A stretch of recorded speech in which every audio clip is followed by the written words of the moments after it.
Hello YouTube, 2 Minutes Japan, c'est parti.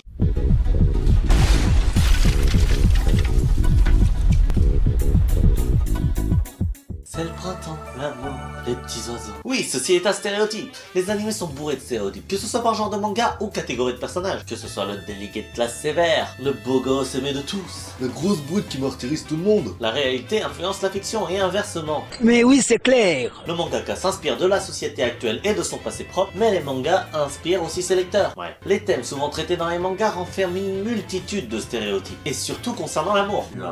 À ce propos, permettez-moi de vous demander, si je vous dis coup de foudre, vous me dites quoi? Des gens trop superficiels qui ne jugent juste que sur le physique?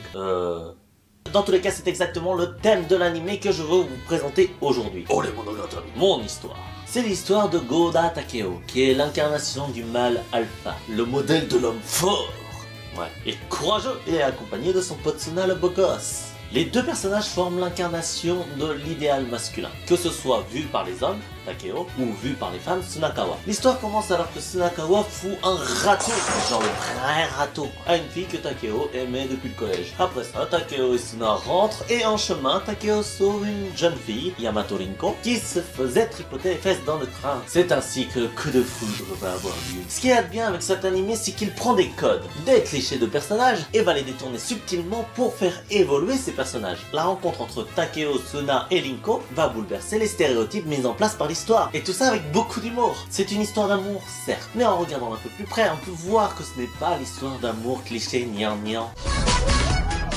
Du coup, c'est comme dans la vie, bien que certaines personnes paraissent ce qu'elles sont, oui, je jugeais les personnes sur leur apparence. Oui, je juge toujours les personnes sur leur apparence. Mais qu'est-ce que je fais? Eh bien, ces personnes, en regardant plus près, sont bien plus que cela, rendant ainsi ces personnes uniques, et pas juste l'incarnation d'un stéréotype. Et c'est justement pour ça que j'aime cet animé. Bien que la fin... bon, voilà. Les personnages sont cool, épiques, et super mignons, comme moi. Et donc, n'hésitez pas à aller jeter un coup d'œil à cet animé. Ciao!